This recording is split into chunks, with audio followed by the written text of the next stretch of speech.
પીડિત પાયલ નામની દીકરી એને જ્યારે વેદના વ્યક્ત કરી અને એને વાચા આપવા ગુજરાત આજે ખુલીને બહાર આવ્યું છે, ત્યારે સત્ય ઉપર પડદો પાડવા માટે થઈને રાતના અંધારામાં આપ જોઈ રહ્યા છો કે ડીવાયએસપી અમરેલીની ગાડી સાથે એક બીજી પોલીસની ગાડી, બે મહિલા અધિકારીઓ દ્વારા દીકરીને એના ઘરેથી મેડિકલ ચેકઅપના બહાને રાતના અંધારામાં લઈ જવાનો પ્રયાસ થઈ રહ્યો છે. મને સમાચાર મળ્યા એટલે તુરંત હું આવ્યો છું. અધિકારીઓને વિનંતી કરી, બેનને પણ સાંભળી અને વાત રેકર્ડ કરી છે. બેન પોતે ઘરે જવા માંગે છે. અત્યારે તમે એને વિનંતી કરી છે કે આપ એને ઘરે લઈ જાઓ. આપ ગમે એટલો પ્રયાસ કરશો, રાતના અંધારામાં તમે સત્યની ઉપર પડદો નહીં પાડી શકો. દીકરીના લોયરના પરિવારજનોની વચ્ચે દિવસે આપ જ્યાં પણ મેડિકલ ચેકઅપ કરાવવા અથવા તો કાંઈ પ્રક્રિયા માંથી પસાર કરવા લઈ જવા માંગતા હો, જરૂરથી આપ જજો.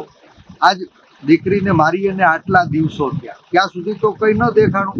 હવે જ્યારે નેતાઓની આંગળીએ નાચનારા અમુક પોલીસવાળાઓએ આ દીકરીની આબરૂનું નીલામ કર્યું, એનો જાહેરમાં વરઘોડો કાઢ્યો, એને પાટીએ સુવડાવીને પગમાં પટ્ટા માર્યા અને દીકરીએ જ્યારે ઘર પરિવાર આગેવાનોની વચ્ચે એની વ્યથા વ્યક્ત કરી, ત્યારે રાતના અંધારામાં એ દીકરીને મેડિકલ ચેકઅપના નામે ક્યાંય લઈ જવાનો પ્રયાસ થઈ રહ્યો હતો.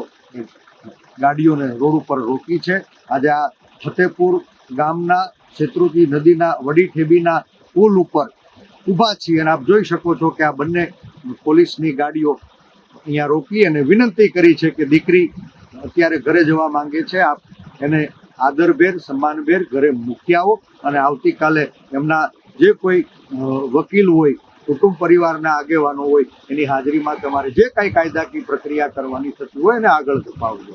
આ રાતના અંધારે તમે એને લઈ ડરાવી ધમકાવી અને સત્યને છુપાવવાનો પ્રયાસ નહીં કરો, આવી મેં એને વિનંતી કરી.